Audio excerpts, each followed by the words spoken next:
এখনো পর্যন্ত under 17 India টিমে রয়েছি। ব্যাঙ্গালোরই থাকি, ছুটিতে এসেছি। ওকে, তোমার স্যারের সঙ্গে একটু আলাপ করি। নমস্কার। নমস্কার দিদি, আমি তুহিন লাহা। আমি এএফসি বি লাইসেন্স হোল্ডার, একজন কোচ। প্রথমে আমি বলি, সেটা অমৃতার সঙ্গে যে আলাপটা শুরু হয়, আমি ওদের আরামবাগে একটা ক্যাম্পে যাই এবং ওকে আমি সেখান থেকে স্কাউট করি। আমি একটা মেয়েদের টিম নিয়ে গেছিলাম সেখানে ম্যাচ খেলতে, এবং ওকে আমি যখন স্কাউট করি দেখি ওদের ওখানের অনেকজনের মধ্যে কিছু কিছু প্রতিভা ছিল এবং তার মধ্যে ও হয়তো বেস্ট আমার চোখে লেগেছিল। তা আমি ওকে সেখান থেকে চুজ করি এবং সেখান থেকে অ্যাটলিস্ট ওর জার্নি শুরু হয়। অনেক স্ট্রাগল, অনেক সংগ্রাম, অনেক প্রতিকূলতার মধ্যে থেকে ও এসছে এবং আমি অ্যাজ এ কোচ ওকে পেয়ে আমি খুব গর্বিত। কারণ আমার স্বপ্ন ছিল যে ইন্ডিয়ার জার্সি পরে খেলা, কিন্তু সেটা ডিউ টু ইনজুরি আমার হতে পারিনি। তাই আমি আমার যে স্বপ্ন আমি ওর মধ্যে থেকে পূরণ করেছি। Wow! এটা আমার কাছে সব থেকে বড় সৌভাগ্যের ব্যাপার। একসঙ্গে এই জুটি এগিয়ে যাক, তুহিন বাবু এবং Thank you, অমৃতার। সোনালি, আর দণ্ডবত সুদীপ্তা দি। দণ্ডবোধ। মুই সোনালী বর্মন, মুই কুচবিহার জেলার দিনহাটা থেকে আসছো। আচ্ছা, মুই ভাওয়াইয়া গান করো। মোর গুরু অনিন্দিতা রয়, ওনার আশীর্বাদেই আমি এত দূর আসতে পেরেছি গানের জগতে। আচ্ছা, আপনি কোথায় খুঁজে পেলেন? যখন লকডাউন চলছিল হ্যাঁ হ্যাঁ, তখন ওর কিছু ভিডিও ভীষণ ভাইরাল হয়। আচ্ছা, হঠাৎ করে দেখি এত সুন্দর গাইছে মেয়েটি। সেখানেই ও মানে ভালো রকম লোকের মুখে মুখে যাচ্ছিল যে একটা বাচ্চা মেয়ে এত সুন্দর গাইছে। তারপরে এক মাস্টারমশাই ওনাকে অনেকটা আর্থিকভাবে সাহায্য করতে এগিয়ে আসেন। উনি আমাদের বাড়ি নিয়ে আসেন ওনাকে। আমি আমার পারিবারিক সূত্রেই গানটা আমার রয়েছে। আমার মাও একজন লোকশিল্পী, দীপ্তি রায়। আমাদের একটি একাডেমি রয়েছে, তুক্ষা একাডেমি, ময়নাগুড়ি।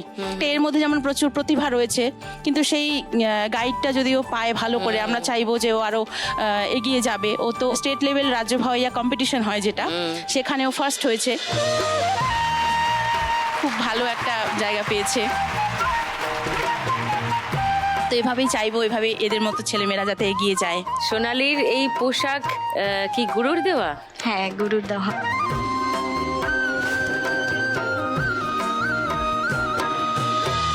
এটা আমাদের রাজবংশীদের ট্রেডিশনাল পোশাক, পাটানি। এটা গামছা, এটা শিকাহার। রাইট।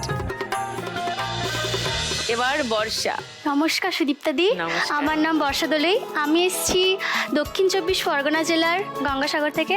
আমার গুরু অভিজিৎ সিনহা, তার আশীর্বাদে আমি আজ এখানে আসতে পেরেছি আর এই নাচের জগতে এখনও আছি। হয়তো স্যার আমার না থাকলে হয়তো আমি এখন এখানে আসতে পারতাম না। অভিজিৎ বাবু, নমস্কার নমস্কার। সুদীপ্তা দি, আমি একজন কোরিওগ্রাফার। আমার একাডেমির নাম সৃষ্টি ডান্স একাডেমি। ছোটবেলা থেকে ভীষণ ইচ্ছে ছিল একজন ডান্সার কাম কোরিওগ্রাফার হওয়ার জন্য। মানে হয়তো প্রথম দিকে আমি ঠিক শিখতে পারিনি, বা যে স্বপ্ন ছিল সেটা হয়তো আমার সেই মতো করে পূরণ হয়নি। একটা সময় আমফান হয়েছিল, সেই আমফানে আমি প্রোগ্রাম করতে গেছিলাম আমার ছাত্রী বর্ষাদের বাড়ির পাশে। হঠাৎ করে আমি লক্ষ্য করি একজন মা আর একজন মেয়ে অনেক সময় থেকে গ্রিন রুমে বসে আছে, সাজঘরে। তা সেই সময় ব্যস্ত ছিলাম। প্রোগ্রাম শেষ হয়ে যাওয়ার পরে মা এবং মেয়ে দুজনেই এসে মানে খুব কাকুতি মিনতি করে আমাকে বলে যে স্যার, আর আমার মেয়ের ভীষণ নাচ শেখার ইচ্ছা, কিন্তু আমরা করে উঠতে পারছি না, আমাদের পারিবারিক পরিস্থিতি যা। তা মেয়ের তো এই জেদটাকে আটকানো যাচ্ছে না। আমি যা খুঁজছিলাম ঠিক সেই সময়টা ঈশ্বর আমাকে পাঠিয়ে দিয়েছে। ওয়াও। এমন একজন ছাত্রীকে আমি পেয়েছি যে অল্প দিনে, মানে আমি বলবো গড গিফটেড। মানে মানুষের যে জেদ, যে ইচ্ছা থাকলে কি হওয়া যায়, তার একমাত্র যে উদাহরণ বর্ষা।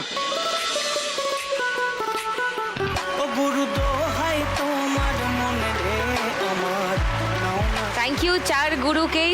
তোমার দয়া বিহীনে তোমার সাধুপতি মতে। এবার চার ছাত্রী খেলতে নামবে। গুরুরা আসনে আসুন। নমস্কার, নমস্কার।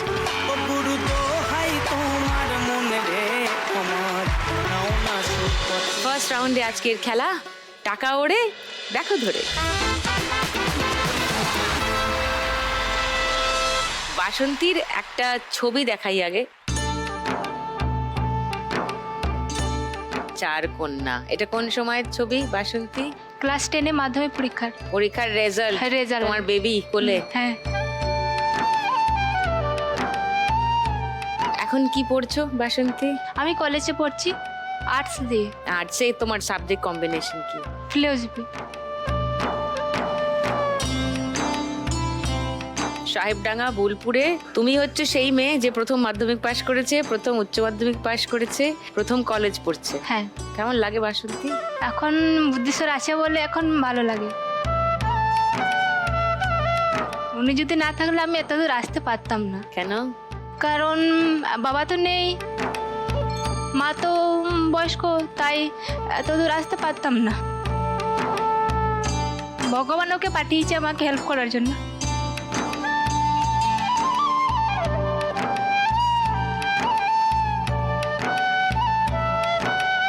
গুরুকে তো আমরা ভগবানই মানি, তো উনিই তো তোমার ভগবান।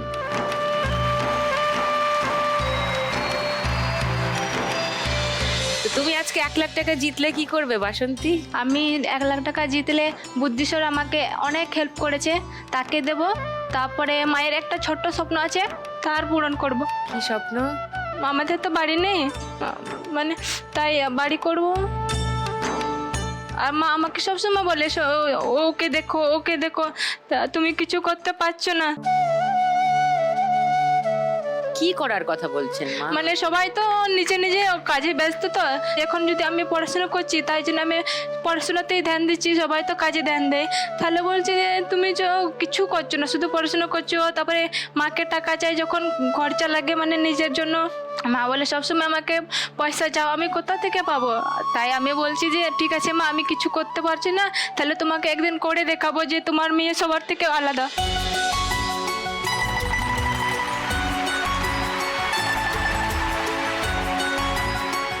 তো তুমি গুরুকে কিছু টাকা দিতে চাও 1 লাখ টাকা জিতলে, আর মাকে ঘর বানিয়ে দিতে চাও।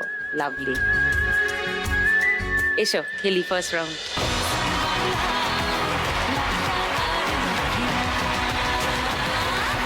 তোমার 1 মিনিট সময় শুরু এখন। উড়ছে দেখো, হাতের কাছেই আছে, ধরো ধরো। হাতটা খালি করে নাও। হ্যাঁ, এবার ওপর থেকে পড়ছে, ওপর থেকে পড়ছে, দেখো দেখো দেখো, পড়ছে ওপর থেকে, ওপর থেকে।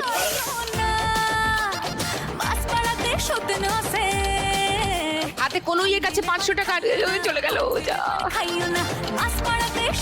আবার 500 টাকা আটকেছে কোনো ইয়ের কাছে। এই ধরো, হ্যাঁ রাইট, ভেরি গুড।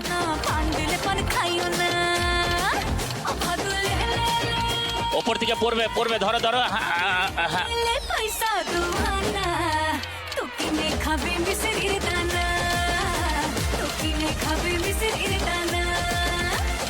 চলো, ওপর থেকে পড়ছে, দেখো ওপর থেকে পড়ছে। ওই যা যা। 500, 1000, 2000, 2020, 2120। অমৃতা, তুমি যদি আজকে 1 লাখ টাকা পাও কি করবে বলো? সবার প্রথম স্যার যেভাবে আমাকে হেল্প করেছে, বা বাবা মা আমার পাশে যেইভাবে ছিল, স্যারকে হয়তো অত টাকা দিয়ে হেল্প করতে পারবো, কিছু করতে পারবো না। স্যার যেভাবে আমার জন্য করেছে, স্যারকে একটা আমার তরফ থেকে একটা ছোট্ট বুট গিফট হিসাবে দিতে চায়।